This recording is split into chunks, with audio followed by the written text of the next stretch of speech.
Before we leave the ground tonight, take a deep breath. Imagine a place where the weight of the world simply drifts away from your shoulders.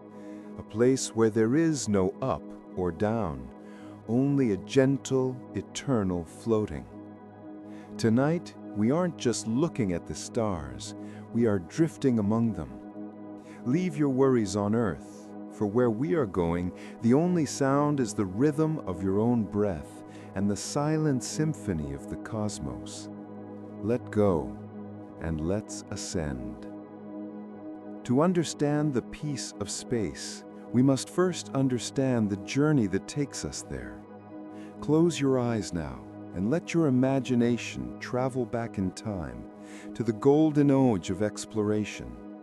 Picture a morning on the coast of Florida, where the air is thick with salt and the humidity hangs low over the marshlands. But where you are, high atop the launch gantry, the air is cool. You are encased in a suit of silver and white, a protective cocoon that separates you from the world you have always known. You are lying on your back, nestled into a custom-molded seat that feels as secure as a cradle. Around you, the spacecraft hums, a living, breathing machine. It is not a noise that disturbs you, rather it is a vibration, a low, steady thrumming that travels through the metal spine of the ship and into your own. It is the heartbeat of the rocket, waiting to wake up. Take a slow breath in. Feel your chest rise against the straps of the harness. And exhale, feeling your back sink deeper into the cushions. For a moment, there is only anticipation. The radio chatter in your ear is a rhythmic drone of numbers and checks, a soothing language of precision. Go for launch. All systems nominal. It is the sound of thousands of people working in harmony to lift you toward the stars. You are safe. You are prepared. You are ready to leave the weight of the earth behind. Then the moment arrives. It begins not with a jerk, but with a deep, resonant rumble like distant thunder rolling across the ocean. The engines ignite. Far below you, a pillar of fire touches the ground, but up here, you only feel the push. It is a gentle, firm hand pressing against your chest, the hand of gravity bidding you farewell. The rocket begins to climb. As you ascend, the sensation is of immense power, yet it is strangely comforting. It is the feeling of being carried. The G-forces build slowly, pressing you firmly into your seat like a heavy, weighted blanket settling over your body on a cold winter's night. It is a pressure that grounds you, holding you still, keeping you safe as the mighty Saturn V or the sleek Atlas rocket carves its path upward.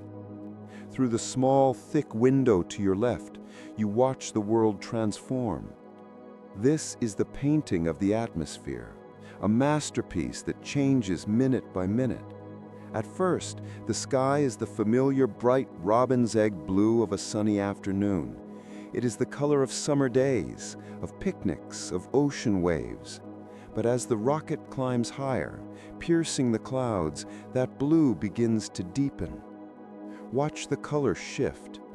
It moves from that cheerful light blue to a rich, royal azure.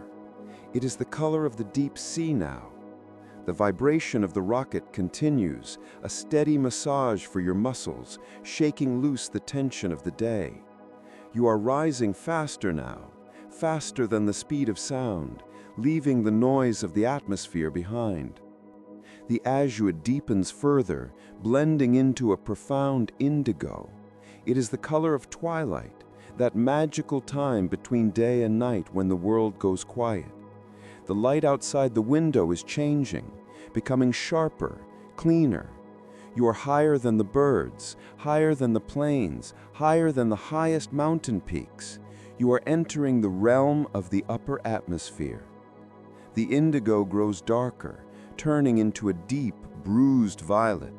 It is a color rarely seen by human eyes, a purple so dark it feels like velvet against the glass.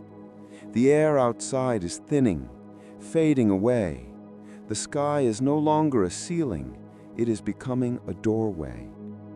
And then the most miraculous transition occurs. The heavy hand of gravity that has been pressing on your chest begins to lift. The violet sky gives way to the final color of your journey, the absolute pristine obsidian of space. Suddenly, the engines cut off. This is the moment known as MECO, main engine cutoff, and it is the most profound moment in the life of any traveler. In a fraction of a second, the roar of the fire, the vibration of the metal, and the heavy pressure on your body all vanish. Silence. It is not just a lack of noise, it is a physical presence. The silence of space washes over the capsule like a cool wave. It is instant and total. The heavy blanket that was pressing you down is pulled away, replaced by a sensation of pure lightness. You are no longer falling, you are no longer climbing, you are floating. Your arms, previously heavy on the armrests, drift upward gently, suspended in the air as if they are made of feathers. The checklist floating near your knee lifts and hovers, dancing in the microgravity. You take a breath, and it feels effortless, as if the air itself is lighter here. Look out the window again. The blue sky is gone. In its place is a curtain of black velvet deeper and darker than any night you have ever experienced on Earth. But it is not empty. It is dusted with diamonds. The stars are not twinkling here. They do not flicker through the haze of an atmosphere. They burn with a steady, unyielding light, hard and brilliant points of white, gold, and blue against the infinite dark.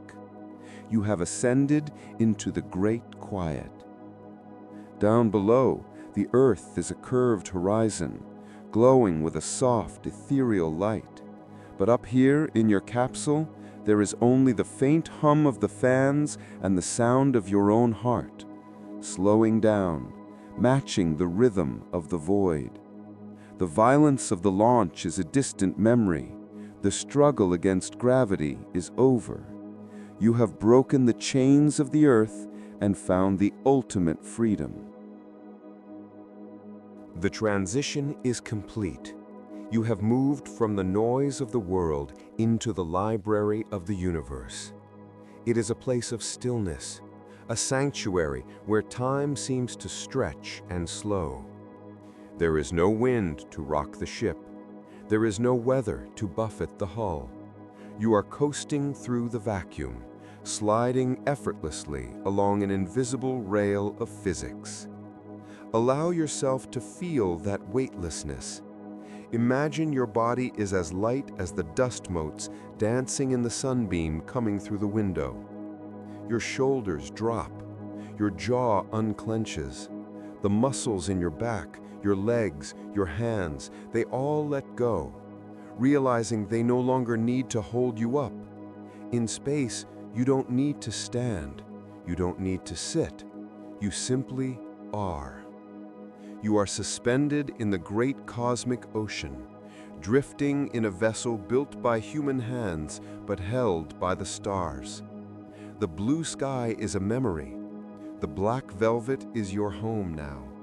And in this silence, in this beautiful, dark stillness, there is nothing to do but watch and breathe and drift.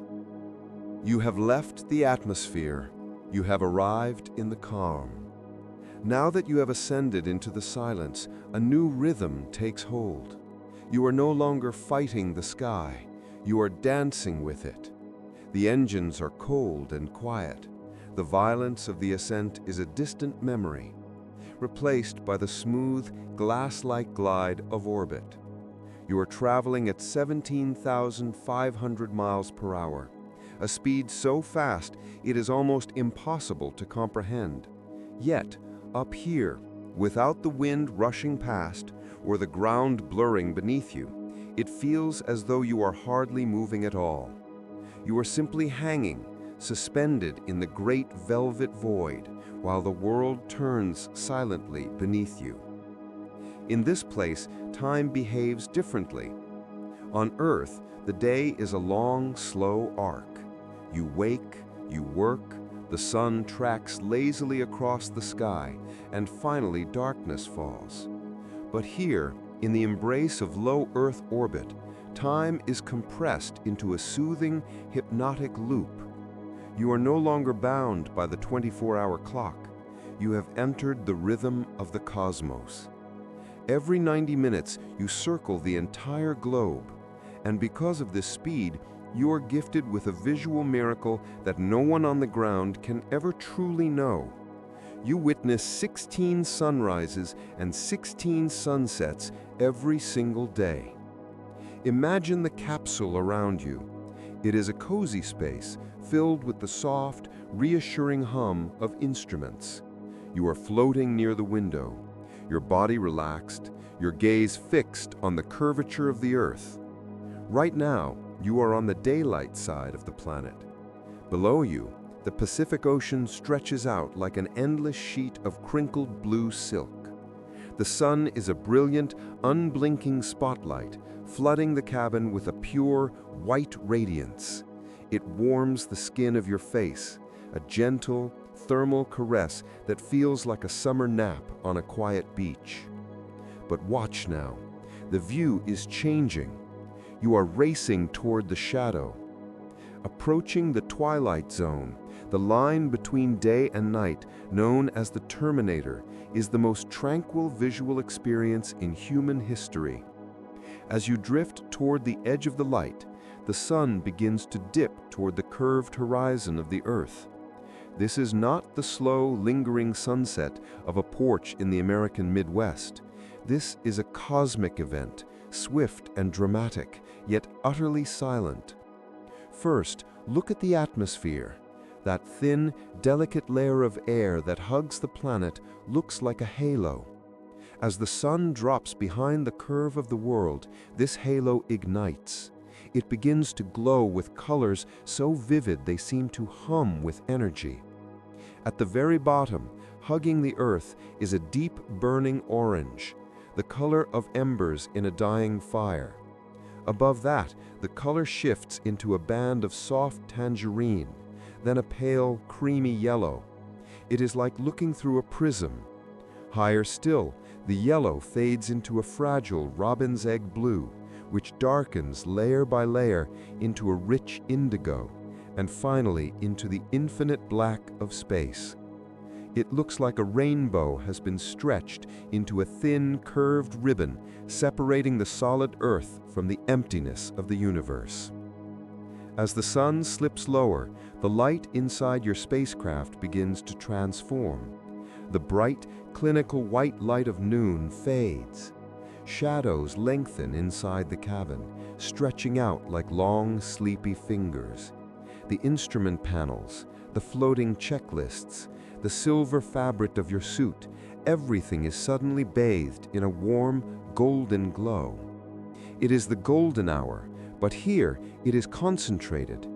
The light turns a deep coppery red. For a few precious moments, the entire interior of your ship is painted in the hues of a desert canyon at dusk. It feels safe.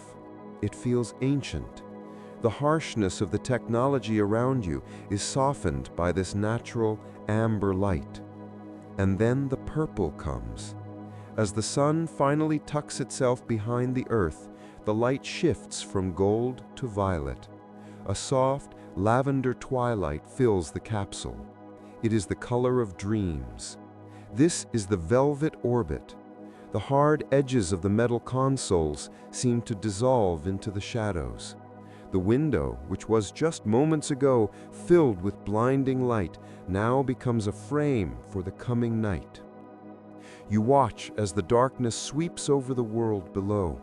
It doesn't fall from the sky, it rises from the ground. The oceans turn to black ink. The continents become silhouettes. You are slipping into the Earth's shadow. Now you are in the night pass. For the next 45 minutes, you will drift through the darkness. But it is not a scary darkness, it is a restful one. Without the glare of the sun, the stars return in all their glory, wrapping around you like a sparkling blanket. Below you, the Earth is a slumbering giant. You might see the faint, spiderweb glow of cities, New York, Paris, Tokyo, drifting by like bioluminescent creatures in the deep sea. Or perhaps you see the sudden, silent flash of a thunderstorm over the Amazon, a miniature fireworks display that makes no sound. The temperature in the window cools. The air in the capsule feels a fraction fresher. You float in this peaceful gloom, listening to the rhythmic whir-click of the life support fans, feeling the sensation of being swaddled by the night. But remember the rhythm. This darkness does not last for 8 hours. It is a short, restorative nap. Just as your eyes have fully adjusted to the starlight, you see the curve of the Earth brighten ahead. The dawn is coming. It begins as a faint, sapphire crescent on the horizon. The blue grows brighter, electric, and intense. It is the promise of return. Then, in a singular, breathtaking moment, the sun crests over the horizon again. This is the orbital sunrise. It happens faster than the blink of an eye. One moment you are in the dark, the next, a diamond ring of light explodes over the rim of the world. Rays of pure white light stream into the windows, chasing away the purple shadows. The dust motes floating in the cabin air suddenly sparkle like tiny stars themselves. The warmth returns to your face. The cycle is complete. And the most relaxing truth of all, you don't have to do anything. You don't have to steer. You don't have to schedule it. You can simply let go and let the laws of physics carry you. Round and round you go. Light, then dark. Warmth, then cool. Orange, then purple. It is a rocking motion, a celestial cradle. Imagine closing your eyes now as you drift over the Atlantic. You know that in 45 minutes, the sunset will return. The cabin will turn gold again. The violet shadows will come back to tuck you in. This cycle repeats over and over, a consistent, unbreakable promise. 16 times a day, the universe paints a watercolor masterpiece just for you. There is no rush to see it all. If you miss one sunset because your eyes are heavy, there will be another one in less than 2 hours. The repetition is a lullaby. The Earth is spinning a cocoon of light and shadow around you. Sunrise, sunset, sunrise, sunset. The rhythm sinks into your bones. Your breathing aligns with the orbit. In and out. Light and dark.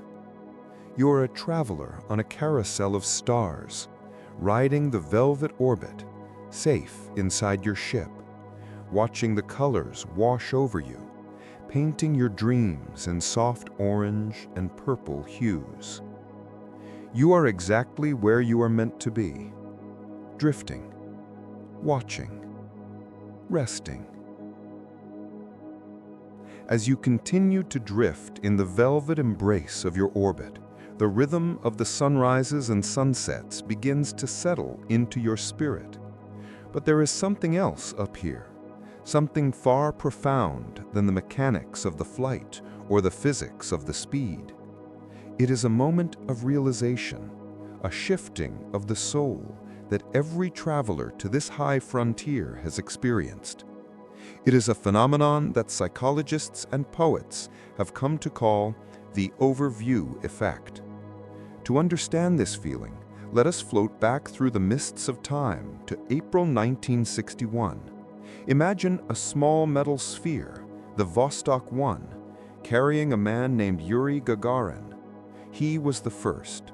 Before him, Human eyes had only ever looked up at the heavens. We had looked at the sky with wonder, with fear, with curiosity. But until that quiet spring morning, no human being had ever looked down. Imagine you were there with him. The capsule is cramped, smelling of metal and pressurized air. But then you look out the viewport. "I see Earth," Gagarin whispered into his radio. "It is so beautiful." Those words, simple and unadorned, traveled through the static of the radio waves back to the waiting world. But the feeling behind them was inexpressible. From this vantage point, the Earth is not a map. There are no grid lines drawn upon the oceans. There are no colored patches distinguishing one nation from another. There are no walls, no checkpoints, no barriers. Instead, there is only the planet. Picture it in your mind's eye as you lie comfortably in your bed. From 200 miles up, the Earth looks like a luminous, living jewel suspended in a sea of black ink. The colors are more vivid than any high-definition screen could ever display. The oceans are not just blue, they are a deep, shimmering sapphire that seems to hold an inner light.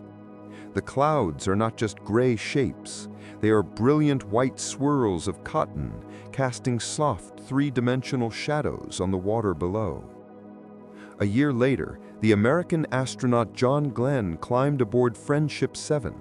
He too sought to describe this new perspective to the millions listening on their radios back home. As he drifted over the coast of Florida, the very place he had launched from, he didn't see the United States. He saw a landmass, green and brown, fringed with the white lace of surf, fading gently into the turquoise of the Atlantic. He realized that the boundaries we fight over, the lines we draw on paper, simply do not exist in the natural world. Nature flows. The sands of the Sahara Desert do not stop at a border crossing. They drift on the wind across the ocean to feed the rainforests of the Amazon. The storm clouds forming over the Pacific do not ask for a passport before they water the fields of California. As you float here, looking down at this majestic sight, a profound sense of unity washes over you. It is a feeling of immense peace. The troubles that seemed so large on the ground, the deadlines, the arguments, the bills, the noise of politics, they all shrink. From here, they are invisible. You're struck by the fragility of it all. You see the atmosphere, that thin blue line that we saw earlier during the sunset. From space, it looks as delicate as the skin of an apple. It is a tiny, fragile shield protecting all of life from the cold vacuum of the void. Seeing this fragility doesn't make you anxious. Instead, it fills you with a tender, protective love. You realize that everyone you have ever known, everyone you have ever loved, every human being who has ever lived is down there, together, on that one beautiful, pale blue dot. The overview effect is a lullaby for the mind. It tells you that separation is an illusion. It whispers that at our core, we are all travelers on the same ship. Imagine floating over the night side of Earth again. You see the golden spider webs of city lights glowing in the dark. From up here, you cannot tell if those lights belong to a city in America or Europe or Asia. They are just lights.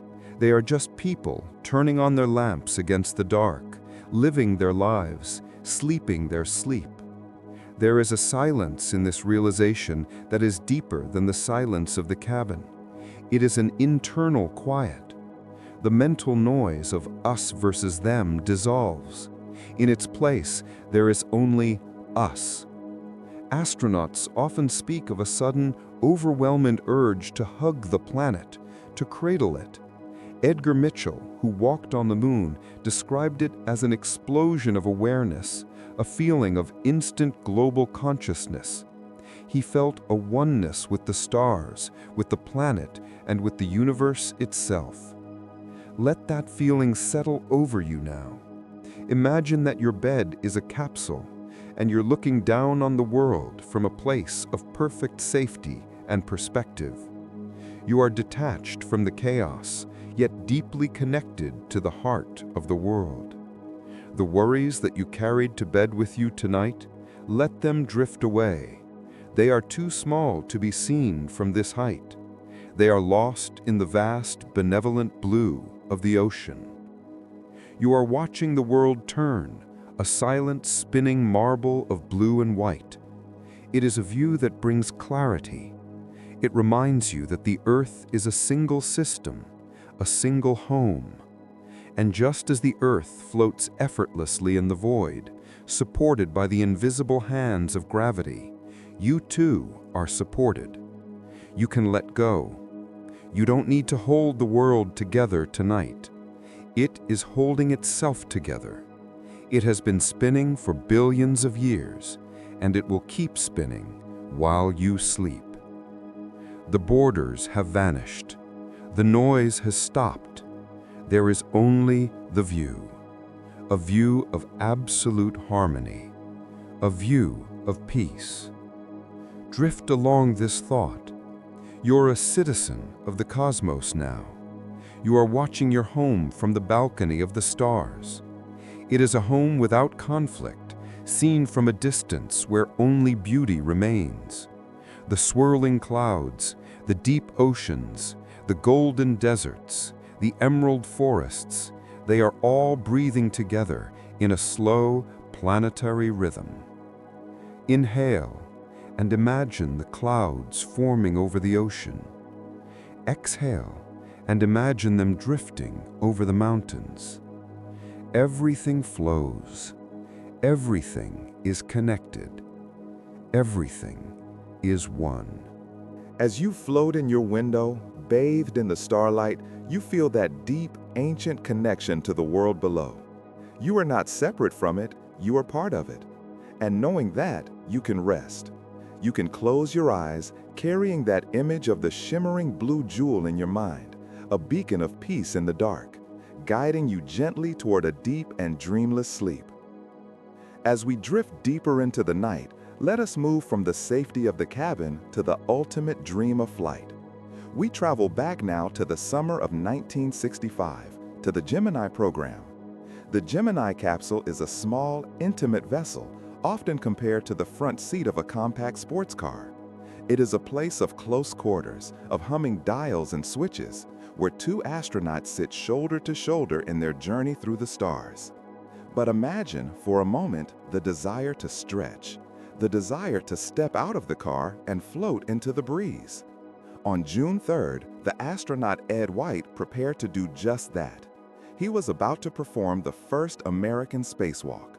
But tonight, this is not a history lesson of technical checklists or mission parameters. It is an invitation for you to imagine the sensation of stepping into the infinite. Picture the hatch above your head. It is a thick, mechanical door, the only barrier between the pressurized air of the ship and the silent vacuum outside. Slowly, rhythmically, the handle is turned. The latch is released with a dull thud that vibrates through the frame of the ship. The pressure equalizes, a soft hiss that quickly fades into nothingness. The hatch swings open. Unlike opening a door on Earth, where the wind might rush in or the noise of the street might fill the room, here there is only an expansion of silence. The ceiling of the capsule disappears, replaced by the endless starry ceiling of the universe. Ed White pushes himself up. He does not climb, he floats. It is effortless. He rises from his seat like a bubble rising to the surface of a pond. He drifts upward, past the rim of the hatch, and enters the void. Now imagine you are him. You are encased in a spacesuit that is a marvel of comfort and engineering. It is white, brilliant against the black backdrop of space, made of layer upon layer of thermal fabric. It feels thick and protective, like a heavy winter duvet wrapped around your entire body. Inside, you are cool, breathing pure oxygen, listening to the rhythmic sound of your own breath. Connected to you is the most important object in this dream, the tether. It is an umbilical cord, 25 feet long, wrapping and coiling like a golden snake in the sunlight. It is wrapped in gold tape to reflect the heat of the sun, making it shimmer and glow against the darkness. This gold cord is your anchor. It connects you to the spacecraft, which is gleaming silver in the sunlight nearby. It carries your oxygen, your communications, your life. It is a physical reminder that you are safe, that you are held, that you cannot drift away. You gently push away from the capsule. The sensation is unlike anything experienced on Earth. There is no wind. You are traveling at 17,000 miles per hour, yet there is no rushing air, no roar of engines, no resistance. You are simply being. You are a human satellite coasting alongside your ship. Ed White described this feeling not as falling, but as flying. He had a small handheld maneuvering unit, a zip gun, that puffed out little bursts of air. Puff, and he would drift to the left. Puff, and he would spin gently to the right. It was a slow-motion ballet, a dance with physics where the dancer weighs nothing at all. Look down at your feet. There is no floor. There is only the Pacific Ocean rolling by 4,000 miles below. You are flying over Hawaii, watching the Emerald Island set in the deep indigo water. You can see the clouds, not as a flat gray ceiling, but as textured, three-dimensional sculptures of white cotton, casting shadows on the waves. The silence here is absolute. It is a heavy, blanketed silence. It is a silence that allows you to hear the beating of your own heart. Thump, thump, thump, thump. As you float at the end of your golden tether, you turn your body. The stiff suit holds you, but inside, you are relaxed. You spread your arms wide. In this moment, you are the loneliest human being in history, but it is not a sad loneliness. It is a majestic solitude. It is the feeling of having the entire universe to yourself. There is no up or down here. If you turn upside down, the earth becomes a ceiling of blue glass above you, and the stars become a floor of diamonds below. You can orient yourself however you choose. You are free from the burden of gravity. The heaviness that pulls at your shoulders, your back, your legs after a long day on Earth, it is gone. Your muscles can finally, truly let go. There is no strain. You are as light as a thought. The sun is bright, brighter than you have ever seen it, but the gold visor of your helmet dims it to a warm, comfortable glow. You are bathing in the raw light of the cosmos, suspended in a womb of technology and silence. Ed White felt so at peace, so euphoric in this weightless drift that he didn't want to go back inside. When Mission Control radioed him to return, there was a sadness in his voice. "It's the saddest moment of my life," he said.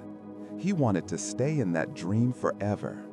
Imagine that feeling of reluctance to wake up from a beautiful sleep. That is where you are now. You are drifting at the end of the gold cord, twisting slowly, effortlessly. The capsule is a silver toy nearby. The Earth is a painting below. The stars are steadfast companions above. You are floating on a tether of light. You are secure.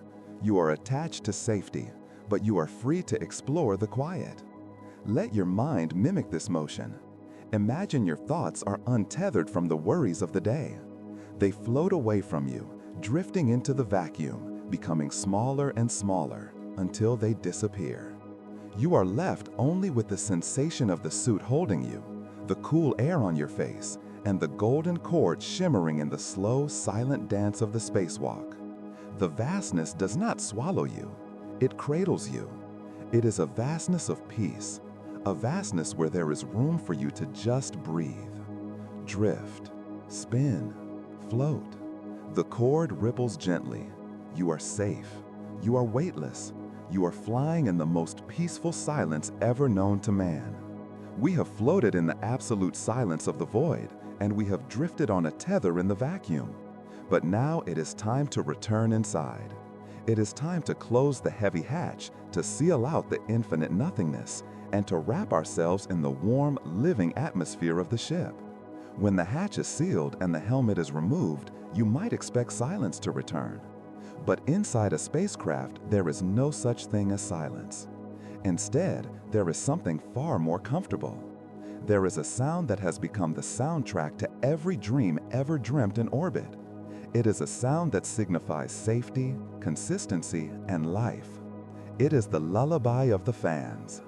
Imagine the interior of the International Space Station, or the middeck of the Space Shuttle, or even the cozy confines of the Apollo Command Module. These machines are alive. They are breathing for you. To keep the air breathable, to keep the temperature stable, and to keep the electronics from overheating, dozens of fans and pumps must run continuously, 24 hours a day, 7 days a week. The result is a constant, steady, low-frequency hum. It is not a loud noise. It is not a jarring mechanical clank. It is a smooth, seamless drone. Audio engineers call it broadband noise, but you might know it better as white noise, or perhaps the deeper, rumble-rich brown noise. It sounds like a heavy rain falling on a sturdy roof. It sounds like a distant waterfall in a deep forest.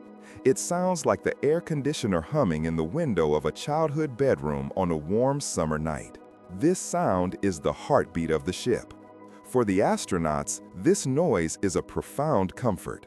In the early days of space travel, the silence of the vacuum could be unnerving. Without the background noise of Earth, the wind in the trees, the distant traffic, the chirping of crickets, the ears would strain, amplifying every creak of the hull. But the fans fill that void. They create a blanket of sound that wraps around the crew, masking the silence of space and creating a private sonic cocoon.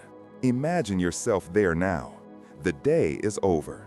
Mission Control has said goodnight. The lights in the cabin have been dimmed from their harsh working brightness to a soft, sleepy blue or a warm, ember-like glow. It is time to sleep. But how do you sleep when there is no down? You cannot lie on a bed because gravity won't pull you into the mattress.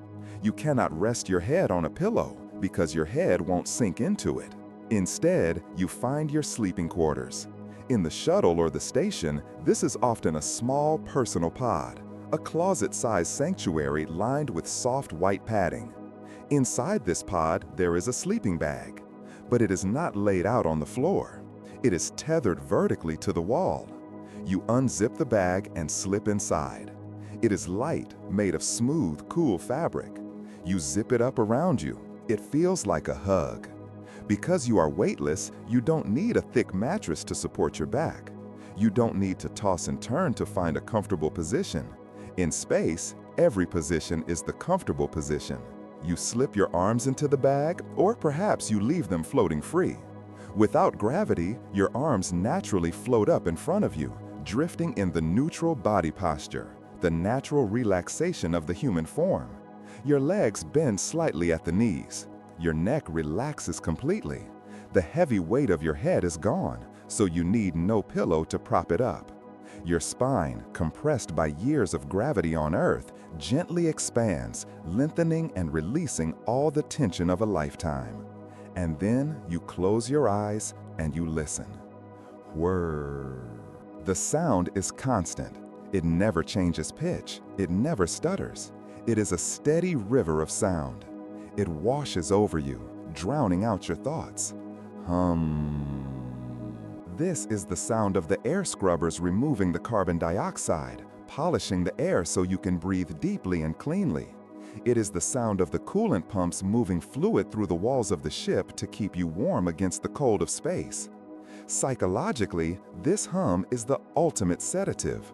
It tells your primitive brain everything is working, the ship is healthy, you are safe.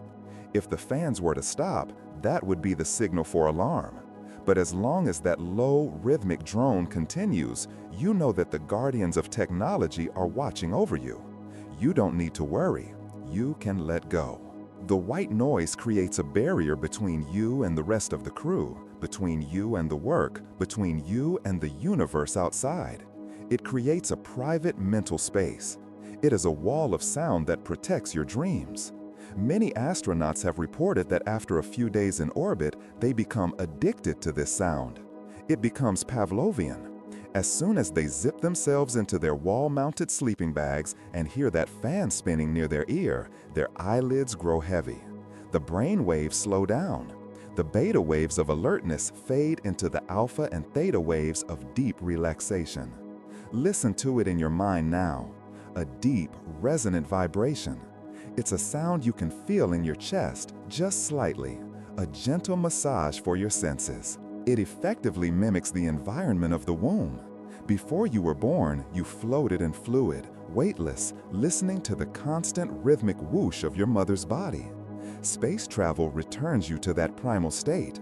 You are floating in a vessel, tethered to a life support system, weightless, listening to the whoosh of the fluids and air moving through the mechanical veins of the ship. It is the deepest regression to safety we can experience. As you lie there in your sleeping bag, floating essentially in mid-air, the sensation of your body dissolves. You can't feel the bed beneath you because there is none. You can't feel the weight of the blanket pressing down because there is no weight. You are just a consciousness, floating in the dark, carried by the sound. This is the sleep of the angels, as some have called it. No pressure points on your hips or shoulders. No need to flip the pillow to the cool side. Just suspension. And the fans keep singing their monotonal song. A song of engineering perfection. Whir, hush, whir. The sound smooths out the edges of your day. It blurs the line between being awake and being asleep until you can't tell when one ends and the other begins. You are simply drifting on the current of the noise. Deep sleep in space is said to be dreamless and restorative. The body uses this time to repair, to grow, to adapt. And all the while, the fans keep the watch. They are the sentinels of your slumber. So, as you lie in your own bed tonight on Earth, listen to the sounds of your room. Maybe you have a fan turning in the corner. Maybe you hear the hum of the refrigerator in the distance or the air conditioning vent. Don't let these sounds annoy you. Instead, imagine they are the life support systems of your own personal spaceship. Imagine your room is a capsule. The air is being scrubbed and cleaned for you. The temperature is being held perfect for you. That hum is the sound of your safety. Let the white noise wash over you. Let it carry you away from the ground. Let it lift you up until you are floating in your sleeping bag, strapped securely to the wall of a ship that is sailing silently through the stars. The hum is your lullaby. The ship is your cradle. And you are safe, drifting in the velvet dark, protected by the song of the fans. We leave the comforting embrace of Earth's orbit now. The engines have fired one last mighty time, the trans-lunar injection, and then they have fallen silent. The heavy G-forces that pinned you to your seat are gone. The vibration has ceased. You are no longer circling the Earth every 90 minutes.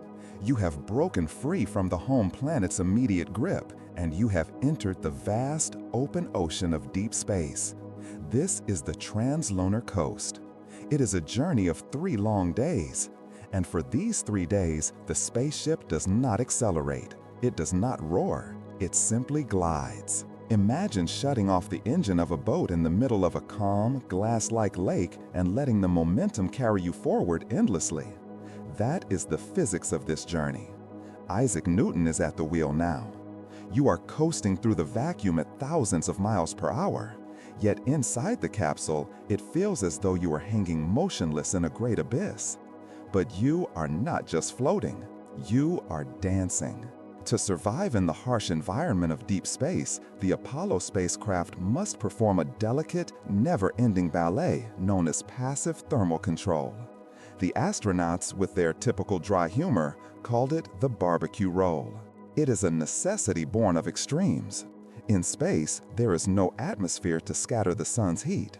If the ship stayed still, the side facing the sun would roast, boiling the fuel lines and cracking the heat shield. The side facing away, into the shadow of the void, would freeze, shattering the metal with cold. So, the ship must spin. It is the slowest, most hypnotic spin imaginable. The pilot nudges the thrusters, initiating a gentle rotation. Just 3 revolutions every hour. Once started, the ship continues to turn on its own, spinning like a slow-motion top, evenly roasting in the sunlight and cooling in the shadow. For the 3 men inside, this rotation creates a mesmerizing, rhythmic environment that induces a state of deep trance. Imagine you are inside the command module now, a cone of aluminum and steel no bigger than a walk-in closet, floating alone in the dark. You are strapped into your couch, or perhaps floating freely in the lower equipment bay. The silence is profound, deeper than the silence of orbit, because the Earth is far away now. And then the light begins to move. Because the ship is rotating, the sun does not stay still in the windows. It becomes a traveling companion. Watch the window to your left. At first, it is filled with the pitch-black darkness of space, dusted with the unblinking eyes of distant stars. Then, slowly, a brilliance begins to creep in at the edge. A beam of pure, unfiltered sunlight slices through the glass. It enters the cabin like a solid bar of gold. It touches the instrument panel, illuminating the rows of gray switches and dials. It travels across the wall, warming the metal. It moves over your floating sleeping bag, casting a slow, shifting shadow across your face. It is a warm, gentle touch, the kiss of the sun. For 20 minutes, the cabin is bathed in this stark, beautiful light. The dust motes dancing in the air light up like tiny galaxies. Everything is bright, clear, and warm. But the ship keeps turning. The sun slides across the other window and then slips away. Now the shadow returns. The cabin dims. The bright gold fades to a soft gray, then to the dark gloom of a cave. The temperature drops just a fraction, a refreshing coolness settling over the air. You are facing the cold void now. For the next 20 minutes, you look out into the deep, endless universe. You might see the Earth now shrinking behind you, no longer a massive horizon, but a marble of blue and white swirl, no bigger than a coin held at arm's length. You might see the moon ahead, growing slowly, a ghostly gray sphere waiting for your arrival. Then the cycle repeats. Light and shadow, warmth and cool, sun and stars. This is the rhythm of the voyage. It is a slow, celestial waltz. The barbecue roll acts like a cradle, rocking the ship not back and forth, but around and around. It destroys the sense of time. There is no morning or evening here. There is only the roll. The astronauts found this motion incredibly relaxing. Michael Collins, drifting alone in Columbia while his friends walked on the moon, spoke of the peace of this solitude. He was the most solitary man in the universe, yet he felt a profound satisfaction. Imagine lying in that capsule during the coast. The main engines are cold. The radio from Houston is quiet, just a low crackle of static now and then to check your vitals. You are suspended in the middle of nowhere, halfway between the home you left and the world you haven't reached. There is nothing to do but wait. You close your eyes, but you can still sense the rotation. You feel the warmth of the sun on your eyelids as the window turns toward the light. You feel the coolness as it turns away. It is a slow pulse. One revolution every 20 minutes. It is slower than the hands of a clock. It is the pace of deep breathing. Inhale as the light comes, exhale as the dark returns. The ship is a tiny, self-contained world, a bubble of life preserving you in the vacuum. You are safe inside this rotisserie of technology. The walls of the ship are lined with storage lockers, food packets, and flight plans, all held in place by netting. Everything is secure, everything is in its place. There is a unique stillness to this part of the journey. In low Earth orbit, the ground is rushing by. During the launch, the engines are screaming.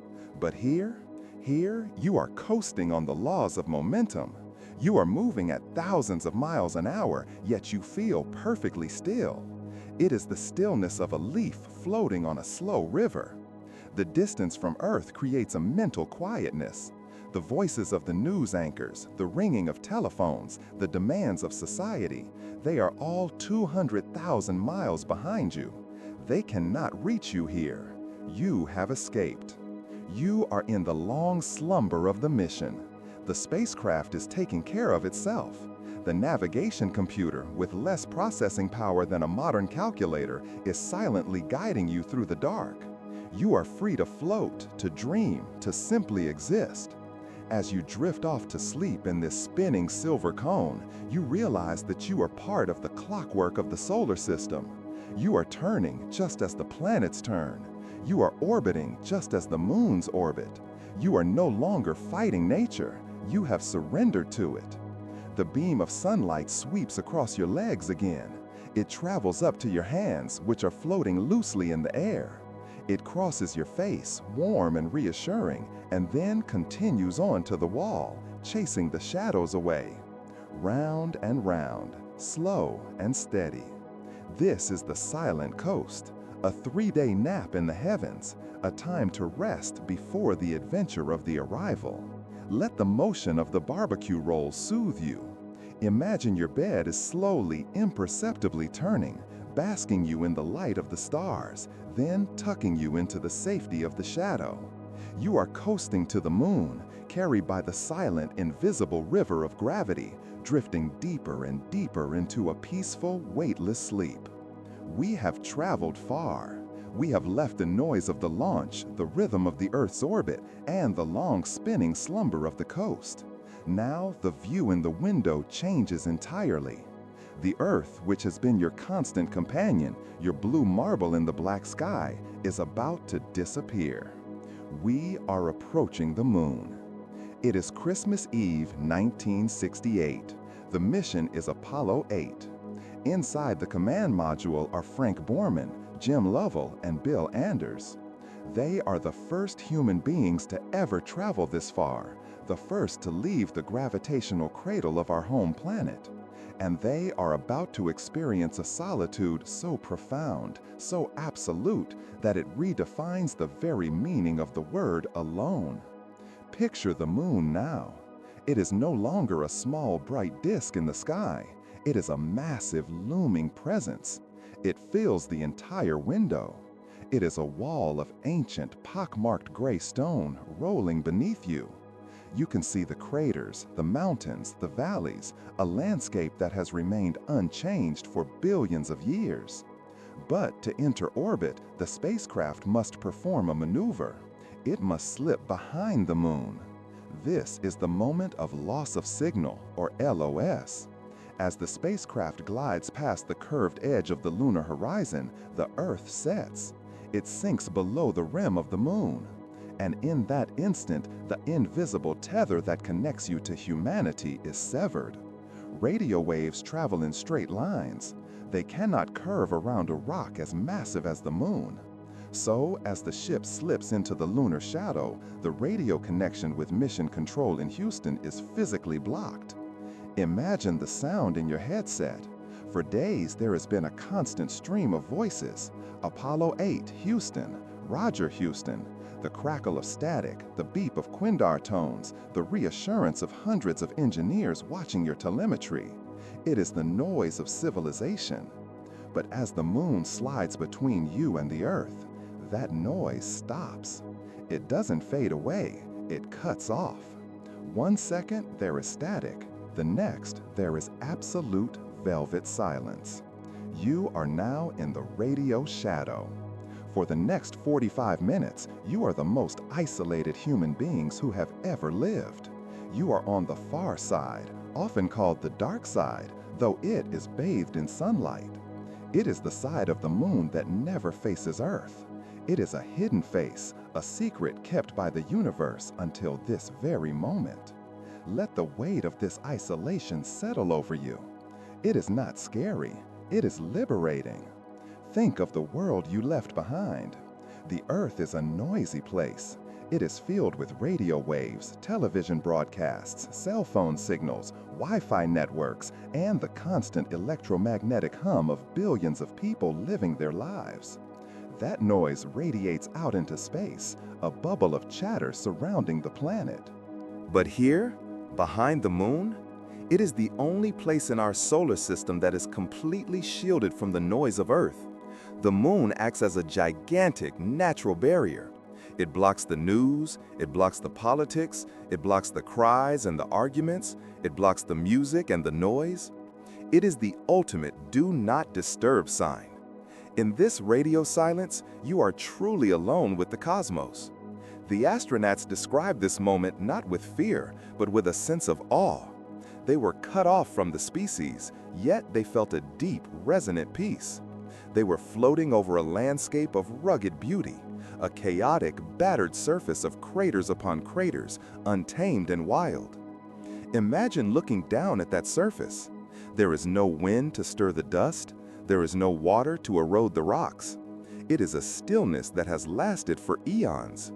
And inside the ship, the silence matches the view. You are free from supervision. No one is watching. No one is listening. You are effectively hidden from the entire human race. There is a profound comfort in being hidden. Think of when you were a child, building a fort out of blankets, hiding away in a small, dark space where the world couldn't find you. That is what the far side of the moon is. It is a cosmic blanket fort. The engine fires to slow you down, a brief rumble, and then cuts off. You are now in lunar orbit. You are skimming just 60 miles above the gray peaks. As you drift over this alien world, the stars above you seem sharper, harder, more brilliant than ever before. Without the glare of the Earth, which acts like a second moon in the lunar sky, the universe opens up. You are looking into the deepest depths of the galaxy. The solitude here is pure. It is a cleansing solitude. It wipes the slate clean. In this silence, your own thoughts become clearer. The clutter of your mind begins to drift away, just as the radio signals were blocked by the rock. You realize that you don't need to be constantly connected to be okay. You don't need to be online. You don't need to answer. You can simply exist. Borman, Lovell, and Anders floated in this silence, watching the craters roll by. Tsiolkovsky, Aitken, Daedalus. Ancient scars on a silent face. They were the only three eyes seeing it. It was a private viewing, a secret show put on by the universe just for them. The ship continues its slow, silent orbit. You are wrapped in the shadow of the moon, shielded from the sun, shielded from the earth. It is a double night, a night within a night. This is the deepest sleep of the journey. The responsibility of communication is gone. The burden of being heard is gone. You are floating in a void that is indifferent to you, and in that indifference, there is a great relief. The universe demands nothing of you right now. Imagine that your bed is that capsule. Imagine that you have just slipped behind the moon. The phone is off. The world is on the other side of a massive wall of rock. No signal can reach you here. No worry can find you here. You are invisible. You are safe. The silence is thick, like a heavy quilt. It presses gently against your ears. It is a silence that heals. For 45 minutes, you drift in this sanctuary. You are a traveler in the secret places of the sky. The moon below is a gray ocean of stone, frozen in time. The sky above is a black ocean of stars, endless and deep. And you are the tiny speck of life floating between them, wrapped in the most perfect, absolute quiet that has ever existed. Allow yourself to feel that separation. The earth is there, yes, but it can wait. The voices can wait. The noise can wait. Right now, there is only the shadow. There is only the peace of the far side. There is only the gentle drift of the ship as it carries you through the dark, guarding your rest, shielding your dreams from the waking world. We have descended from the orbit. We have navigated the void. And now, the engine of the lunar module, the Eagle, has coughed its final silent breath and shut down. The contact light has triggered. The legs of the craft have absorbed the impact. We have arrived. Imagine, if you will, the sensation of that landing. The vibration that shook the floor has ceased. The roar of the descent engine is gone. The dust that was kicked up by the exhaust fans out silently in the vacuum, arching like a fountain of gray silk before settling instantly back to the ground. There is no air to hold it up, no wind to blow it away. It simply settles. And then, absolute stillness. Open the hatch in your mind. Step out onto the small metal porch of the ladder. You are standing in the sea of tranquility. The name itself is a promise. This is not a sea of water, of crashing waves and tides. It is a sea of stone, a vast, flat plain of ancient lava that cooled billions of years ago and hasn't changed since. It was Buzz Aldrin, standing on this alien soil, who looked out at the horizon and spoke the two words that perfectly captured the spirit of this world. He didn't speak of conquest or science. He spoke of the feeling. Magnificent desolation. Let those words roll over you. Magnificent, grand, royal, awe-inspiring. Desolation, empty, solitary, pure. To stand on the moon is to stand in a place where time has effectively stopped. On Earth, we are used to a world in constant motion. Grass grows, leaves fall, rain washes away the dirt, wind erodes the mountains, buildings rise and fall. Everything is in a state of flux. But here, nothing changes. This is a world of eternal pause. Look at the ground beneath your boots. It is covered in a fine charcoal gray powder, soft as flour, yet sparkling like crushed diamonds under the harsh sun. This is the lunar regolith. This dust has lain exactly where it is for millions, perhaps billions of years. No dinosaur ever stepped here, no rain ever turned it to mud, no breeze ever scattered it. It simply settles. And then, absolute stillness. Open the hatch in your mind. Step out onto the small metal porch of the ladder. You are standing in the sea of tranquility. The name itself is a promise. This is not a sea of water, of crashing waves and tides. It is a sea of stone, a vast, flat plain of ancient lava that cooled billions of years ago and hasn't changed since. It was Buzz Aldrin, standing on this alien soil, who looked out at the horizon and spoke the two words that perfectly captured the spirit of this world. He didn't speak of conquest or science. He spoke of the feeling. Magnificent desolation. Let those words roll over you. Magnificent, grand, royal, awe-inspiring. Desolation, empty, solitary, pure. To stand on the moon is to stand in a place where time has effectively stopped. On Earth, we are used to a world in constant motion. Grass grows, leaves fall, rain washes away the dirt, wind erodes the mountains, buildings rise and fall. Everything is in a state of flux. But here, nothing changes. This is a world of eternal pause. Look at the ground beneath your boots. It is covered in a fine charcoal gray powder, soft as flour, yet sparkling like crushed diamonds under the harsh sun. This is the lunar regolith. This dust has lain exactly where it is for millions, perhaps billions of years. No dinosaur ever stepped here, no rain ever turned it to mud, no breeze ever scattered it. It is a museum of silence. The landscape around you is a study in monochrome. It is a black and white photograph come to life. The ground ranges from a blinding white chalk to a deep slate gray, and finally to the color of wet asphalt. There are no greens, no blues, no reds. The simplicity of the colors is restful to the eyes. There is no visual clutter. There is only the shape of the land. Gentle rolling hills that look like dunes in a desert, smoothed by eons of micrometeoroids. And the light, oh the light.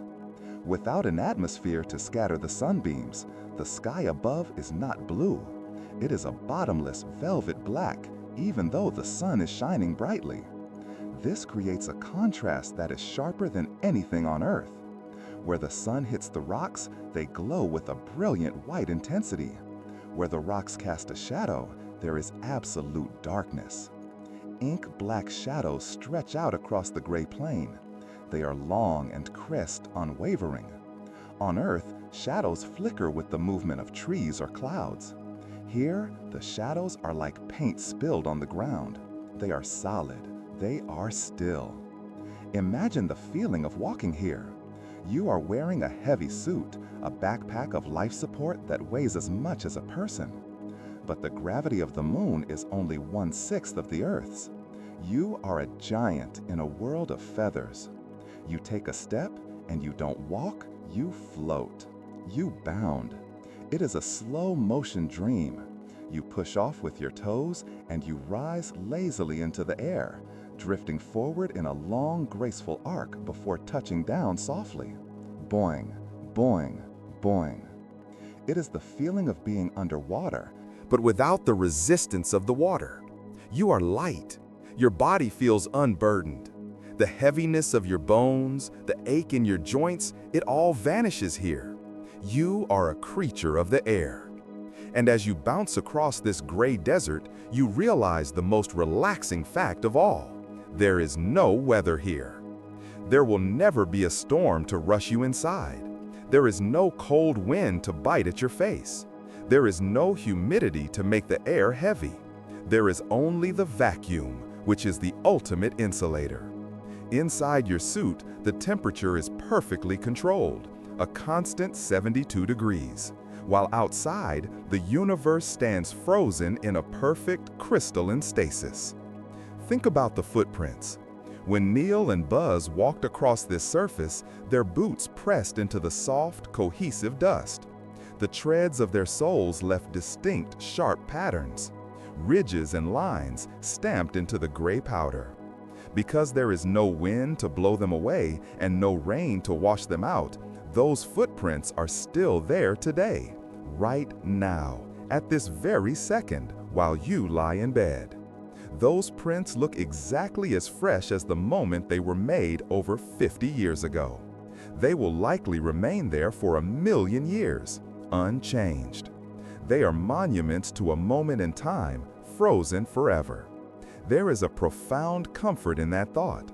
In a life filled with fleeting moments and changing seasons, the moon offers permanence. It is a place that remembers. It holds on to things. It is the library of history where nothing is ever lost and nothing is ever disturbed. As the day on the moon lasts for 14 Earth days, the sun hangs almost motionless in the sky. It doesn't rush across the horizon. It hovers, bathing the silent valleys in a constant, unwavering light. Imagine finding a large, flat boulder warmed by the sun. You lean back against it, your suit protecting you, looking out over the rill, a canyon that cuts through the gray plain. You see the curve of the horizon, much closer than on Earth, making you feel like you are standing on the very top of a sphere. And then you look up. High overhead, hanging in the black sky like a delicate ornament, is the Earth. It is 4 times larger than the moon looks to us. It is a swirling marble of blue and white, vibrant and alive. You can see the Pacific Ocean glinting in the sunlight. You can see the white spirals of hurricanes moving slowly across the clouds. But up here, you are removed from it. You are watching the world from a quiet balcony. The noise of that blue marble cannot reach you. The chaos is 240,000 miles away. Here, in the magnificent desolation, there is only peace. Eventually, the astronauts had to return to the lunar module to sleep. Imagine climbing back up that ladder, leaving the dusty plane behind. You crawl into the small, cozy cabin of the Eagle. You repressurize the ship. The hiss of oxygen returns. You take off your helmet. The cabin smells faintly of gunpowder and wet ashes, the smell of the lunar dust clinging to your suit. It is the scent of deep space. You cover the windows with shades to block out the relentless sun. The cabin becomes dark and cool. You string up a small hammock across the cabin, or perhaps you curl up on the engine cover.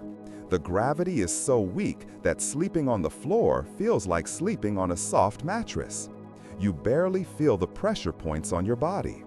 Outside, the vacuum presses against the walls. Outside, the black shadows stretch across the craters.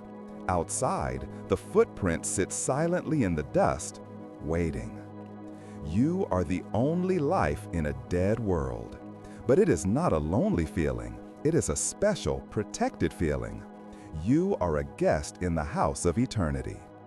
As you drift off to sleep in the shadow of the moon, you let the stillness of the landscape enter your mind. You visualize that gray, motionless dust. You visualize the rocks that haven't rolled in 1 billion years. You visualize the silence that wraps around the world like a blanket. Your mind becomes like the moon, still, quiet, and peaceful. The winds of thought die down. The storms of worry evaporate. There is only the calm gray horizon stretching out forever into the dream. We leave the stark gray silence of the lunar surface now, traveling forward in time and closer to home. We return to low Earth orbit, but not to the cramped capsules of the early days. We are entering the era of the space station, the first true houses built among the stars. Imagine entering a space that is not a cockpit, but a home. First, let us drift into the cavernous interior of Skylab. Launched by the Americans in the 1970s, this station was a marvel of volume. It was built inside the empty fuel tank of a massive Saturn V rocket. To the astronauts who had spent weeks squeezed into spaces the size of a car, entering Skylab was like walking into a cathedral. It was so large that you could float in the middle of the room and not be able to touch the walls. You could fly from one end to the other like a superhero, tumbling and turning in the open air. But it is not the playing we are interested in tonight. It is the resting. In Skylab, for the first time, astronauts had their own private bedrooms. They were small, phone booth-sized compartments called sleep stations. But here is where the logic of Earth begins to dissolve, and the dream logic of space takes over. On Earth, a bedroom is defined by the floor. You put your bed on the floor, you stand on the floor. But in Skylab, floor and ceiling were merely suggestions. They were just surfaces. Imagine entering your sleep compartment. You don't walk in, you glide in. And because gravity has no hold on you, you can choose where to sleep. Perhaps tonight, you choose the ceiling. To the human mind, this sounds impossible. But up there, it is the most natural thing in the world. You take your sleeping bag, a lightweight, fireproof cocoon, and you attach it to the surface above you. You clip the hooks into the wall grid. You unzip the bag, kick off your shoes, and slide upward into it. You zip it up around your shoulders, and there you are. And there you are. You are hanging from the ceiling, yet you feel no rush of blood to your head. You feel no strain in your ankles. You feel exactly the same as if you were on the floor or the wall. You are simply present. Now, let us travel across the world and across the decades to the Russian space station, Mir. If Skylab was a cathedral, Mir was a cozy, cluttered attic. It was a station that grew over time, module by module, like a Lego set assembled over years. Inside, it was warm, humming with machinery, and filled with the personal clutter of long-duration crews. Books, guitars, plants, and photos were Velcroed to every surface. Mir had a different kind of charm. It felt like a ship at sea, weathering the storm of the vacuum. It was a place where cosmonauts lived for months, even years. And they too mastered the art of the three-dimensional sleep. In Mir, space was at a premium. You might find a quiet nook behind a ventilation duct, or a corner in the astrophysics module. You would take your sleeping bag and tether it to a handrail running along the wall. This is the ritual of the space tuck-in. On Earth, we tuck ourselves in to keep warm and to feel the weight of the covers. In space, the tuck-in serves a different, crucial purpose. If you fell asleep floating freely in the middle of the room, the gentle air currents from the ventilation fans would push you. You might drift silently down the hallway, bumping into a switch or drifting into a navigation panel. So, you must be anchored. You are a ship, and the sleeping bag is your dock. As you slide into the bag in these cozy quarters, you experience a physical sensation that is impossible to replicate on Earth. It is the sensation of neutral body posture. Close your eyes and try to imagine it. On Earth, when you lie on your back, gravity pulls your shoulders down. It flattens your spine against the mattress, your legs flop open. Gravity is constantly shaping you. But in the station, the moment you relax your muscles, your body curls naturally. Your knees bend slightly, lifting toward your chest. Your spine curves into a gentle fetal C-shape. And, most wonderfully, your arms float up. They don't fall to your sides, they drift upward, hovering in front of your chest, your hands relaxed and open. This is sometimes jokingly called the zombie pose, but to an astronaut, it is the posture of ultimate relief. It means your muscles are doing zero work, none. Your neck doesn't have to hold your head, your back doesn't have to support your torso, your shoulders don't have to hold your arms. For the first time in your life, you are truly, completely at rest. You are floating inside your sleeping bag, and the sleeping bag is floating inside the room, and the room is floating inside the universe. There is no tossing and turning in space. Why would you? You don't need to flip the pillow to the cool side because your head isn't pressing against a pillow. You don't need to shift your hips because there is no pressure on them. You stay exactly where you are, suspended in the soft embrace of the bag. The visual view from these stations adds to the hypnosis. In Skylab, there was a round porthole window. In Mir, there were small scratched windows looking out at the cosmos. Imagine unzipping your bag just a little to peek out before you sleep. You are on the ceiling, looking down at the window. Outside, the world is rolling by. You see the snow-capped Himalayas drift past in silence. Minutes later, the turquoise waters of the Caribbean. You are watching the geography of the world act as a lullaby. The interior of the station is dim. The lights are turned off, leaving only the glowing amber and green LEDs of the control panels. It looks like a city at night. The hum of the fans, our old friends from Chapter 5, provides that thick, creamy white noise. Whir, click, whir. It feels safe here. It feels like a treehouse. You are tucked away in a secret club above the atmosphere. Sometimes, astronauts on these stations would report waking up in the middle of the night and momentarily forgetting where they were. In the dark, without gravity to tell them which way is down, they would feel a moment of pure disorientation. But it wasn't scary. It was a feeling of floating in a void of pure potential. Am I upside down? Am I right side up? It doesn't matter. I am comfortable. As you lie in your bed tonight, try to mimic this feeling. Imagine that your mattress is not pushing up against you, but rather that you are sinking into it, dissolving into it. Imagine that the walls of your room are just surfaces, and you could just as easily be sleeping on the ceiling, looking down at your life from a new perspective.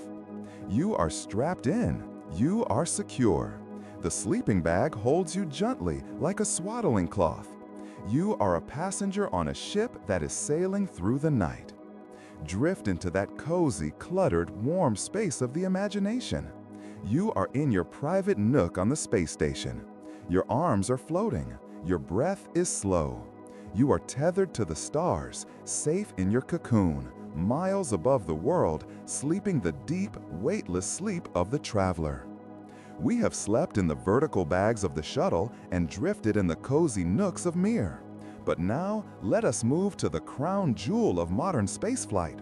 Let us float through the connecting tunnels of the International Space Station, past the sleeping crew members, past the humming laboratories, to a place known simply the cupola. This is the window to the world. It is a dome of 7 thick glass panes facing directly down toward the Earth. It is the favorite room of every astronaut who has ever lived here. And tonight, you are going to float inside, grab the handrails, and watch the greatest light show in the galaxy.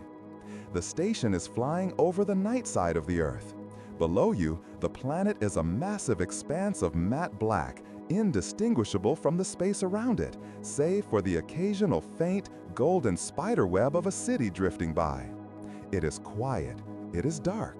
But then, as you cross the high latitudes, approaching the Arctic Circle, perhaps over the snows of Alaska or the frozen coast of Norway, the darkness begins to wake up. It starts as a faint glow on the horizon of the planet, a pale, ghostly luminescence, like a fog made of light.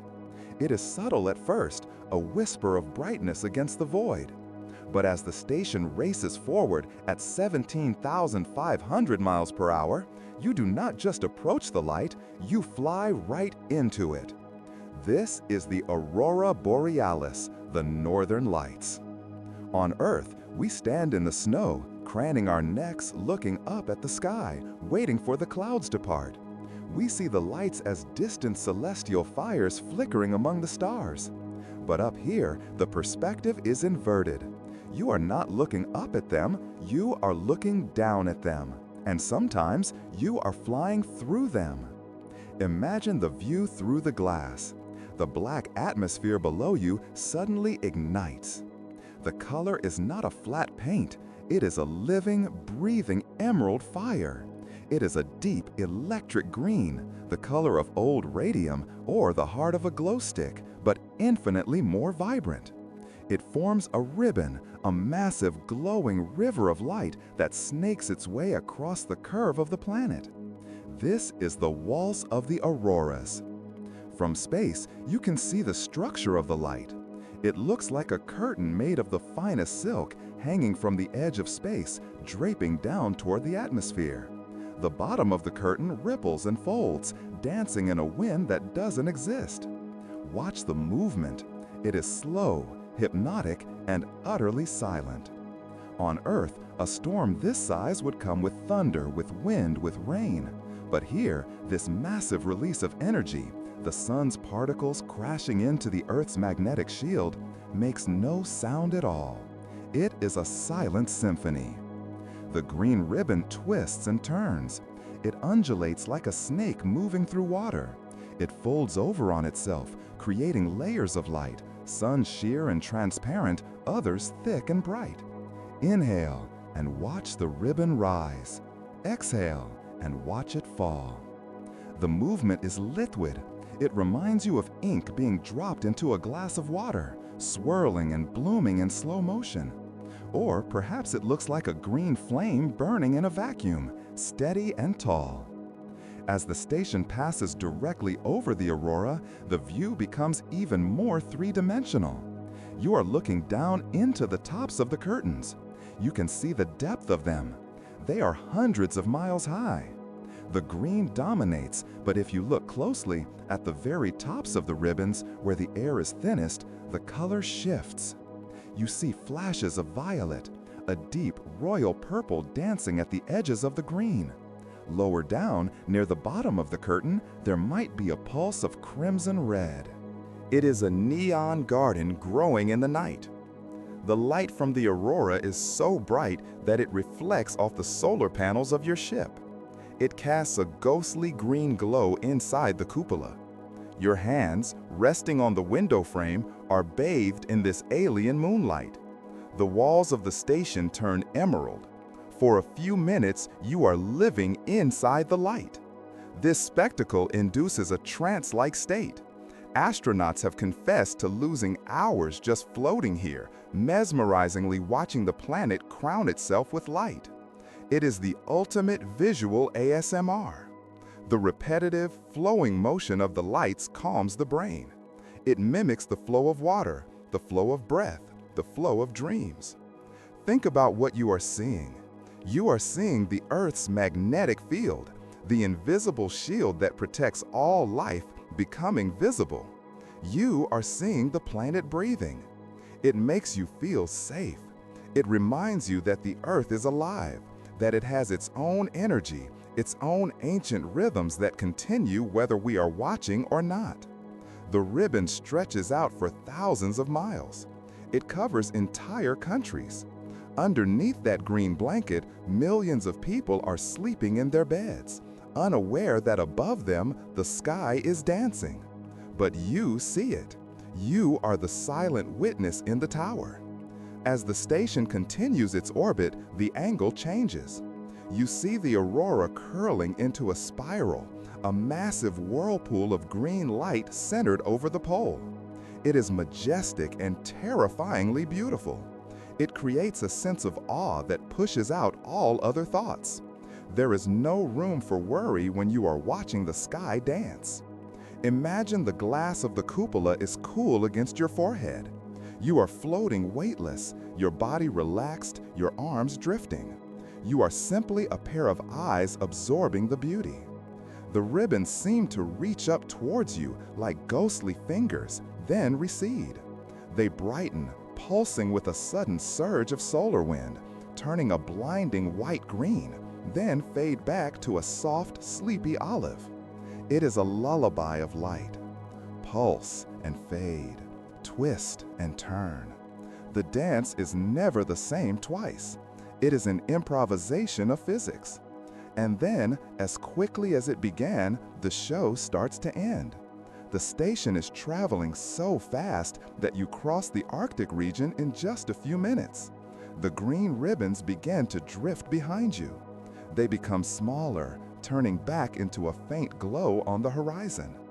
You are returning to the pure dark. But the feeling remains. The image of that silent, undulating curtain of green fire is burned into your mind. It is a memory of pure magic. As you drift back from the window in your mind, let that green light fill your thoughts. Imagine it is a healing light.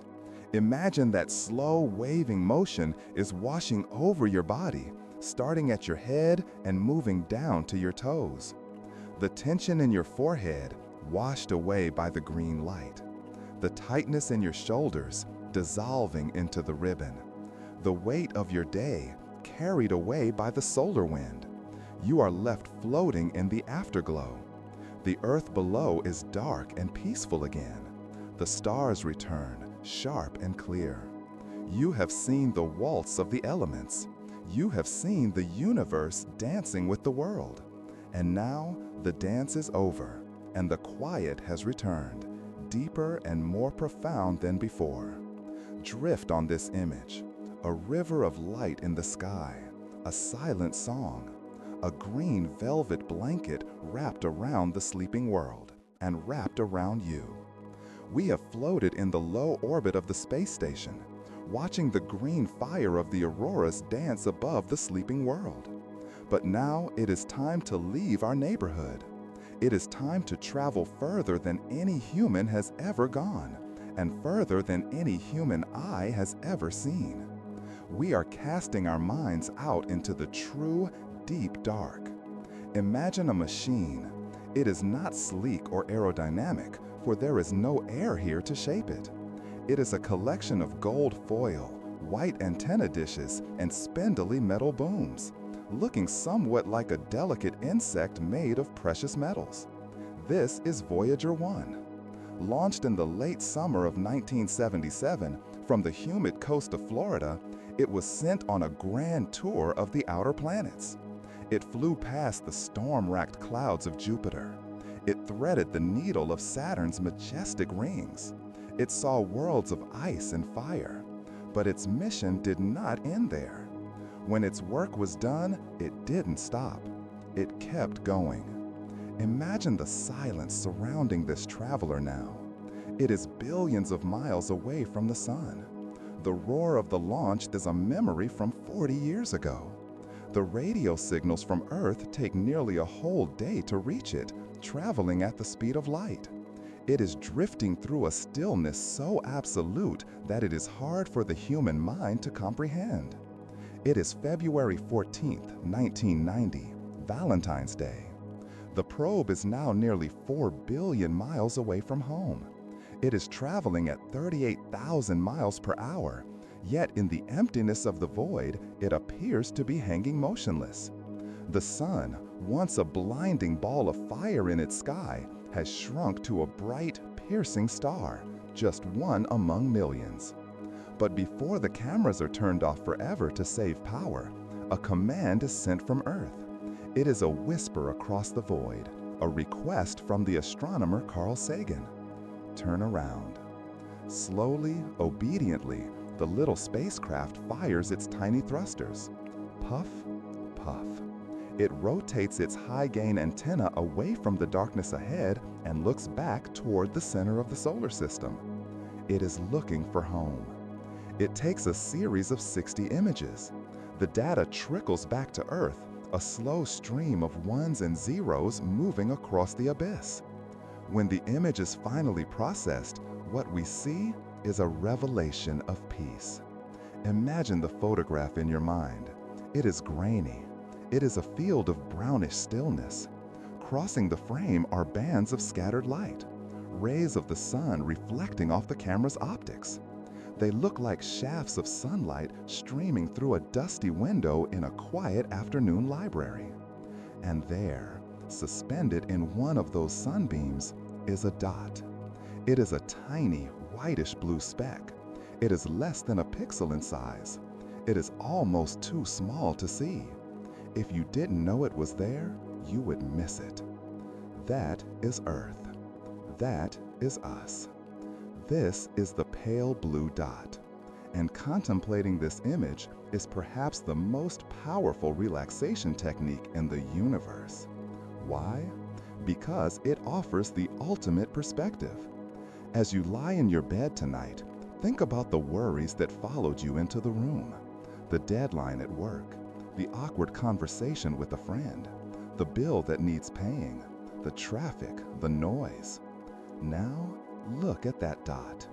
From 4 billion miles away, the Earth is not a place of stress. It is not a place of borders. It is not a place of shouting or conflict. It is a mote of dust suspended in a sunbeam. Everything that has ever happened in human history, every king and peasant, every empire, every war, every love story, every song, every child, every hope, it is all contained within that single tiny pixel.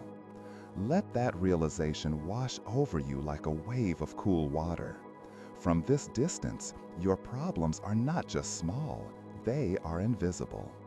The weight you are carrying on your shoulders, it doesn't exist out here. The pale blue dot tells us that our anxieties are fleeting.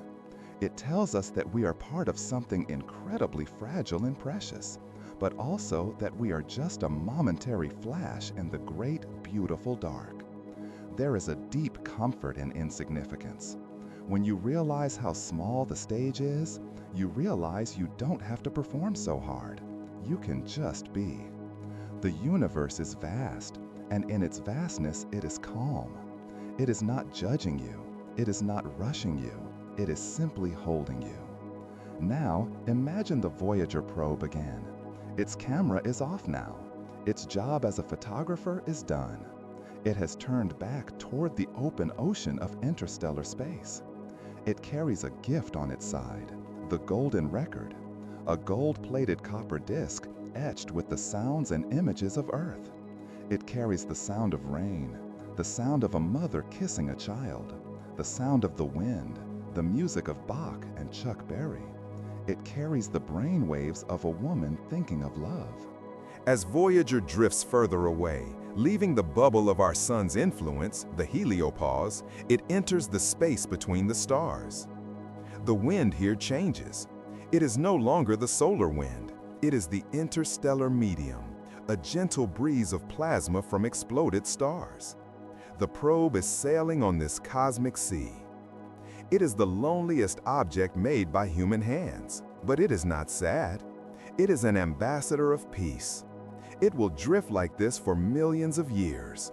Long after the pyramids have crumbled to dust, long after the mountains have eroded into the sea, Voyager will still be out there, drifting in the silence, carrying the memory of our blue world. It is a bottle thrown into the cosmic ocean. Visualize that gold disk glinting in the faint starlight. It is spinning slowly. The craft is cool and quiet.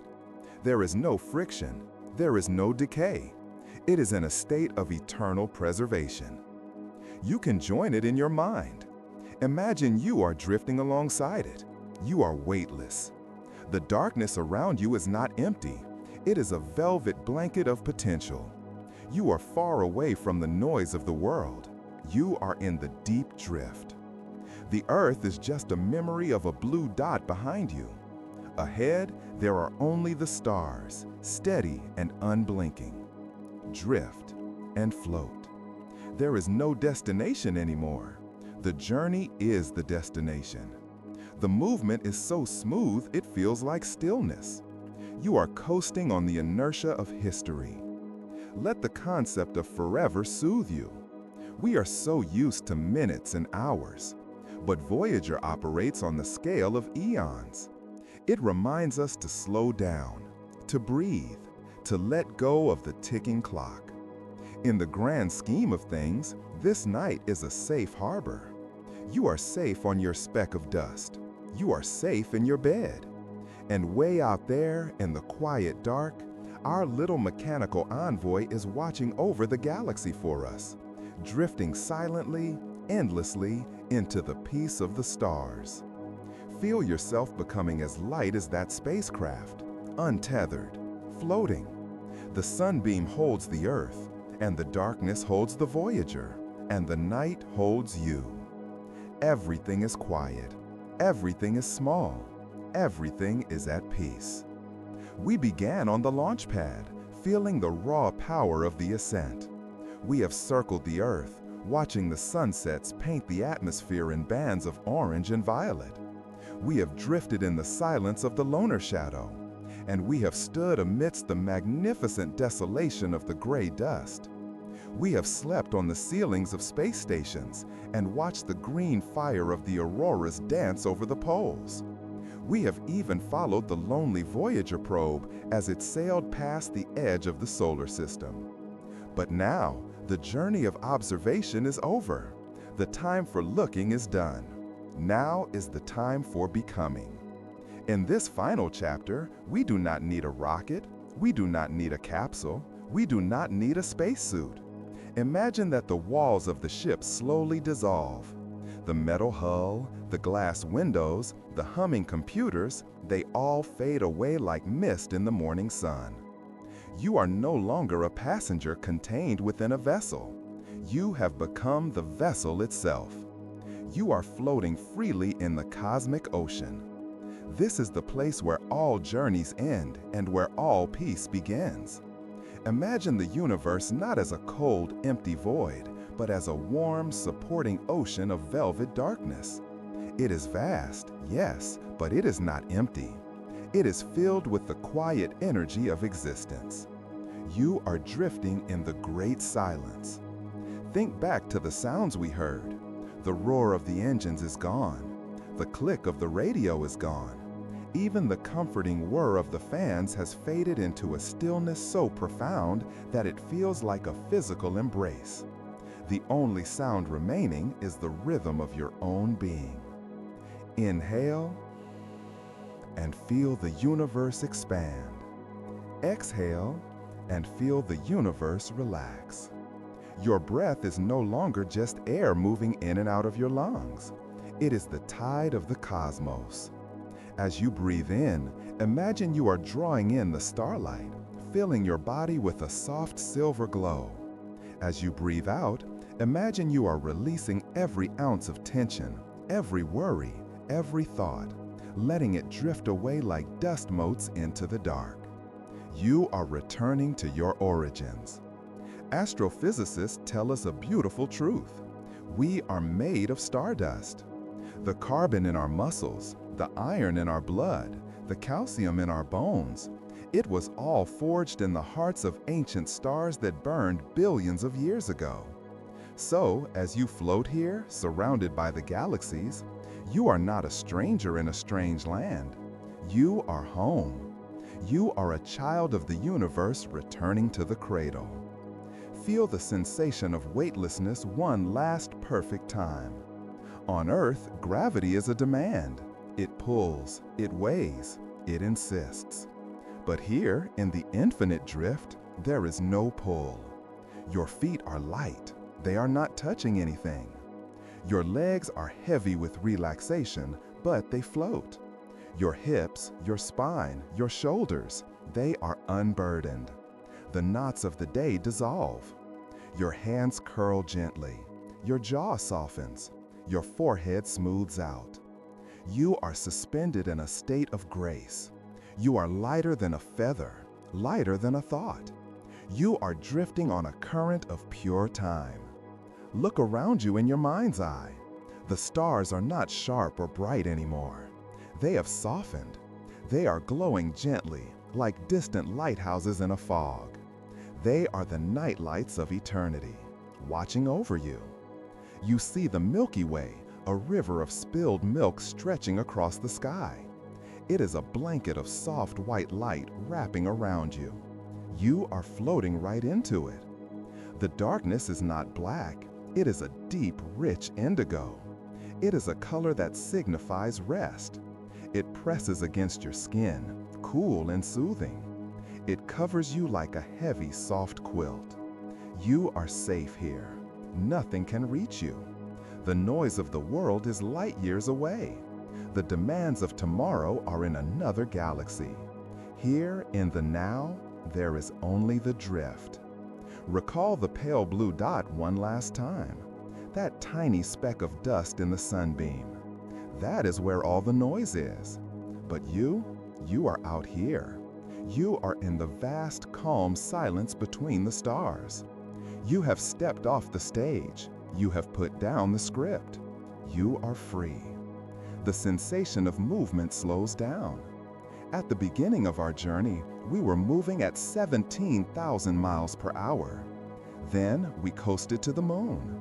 Then we drifted with Voyager. Now we are barely moving at all. We are hovering. We are fading. The visual images are fading too. The blue Earth, the gray moon, the green aurora, they are all blending together into a soft, swirling watercolor of dreams. They are becoming feelings instead of sights. The blue is the feeling of calm. The gray is the feeling of stillness. The green is the feeling of healing. You are drifting deeper now, deeper into the cosmic ocean. Down, down, down. Not falling, but settling, like a leaf settling on a still pond. The stars are blinking slowly. Blink and rest. Blink and sleep. Your consciousness is expanding to fill the space. You are no longer just a person in a bed. You are part of the silence. You are part of the peace. Listen closely. Can you hear the music of the spheres? It is a low, resonant vibration. It is the sound of the universe humming its lullaby. It vibrates in your chest. It vibrates in your bones. It is the ultimate white noise. It says, sleep. It says, rest. It says, all is well. You are drifting past the nebulae, clouds of purple and gold gas where new stars are born. They are the pillows of the sky. You sink into them. They are soft. They are warm. You are drifting past the quiet planets, spinning silently in the dark. You are drifting into the void, which is full of peace. Let go of the last tether. In the spacewalk, we held onto a golden cord to keep us safe.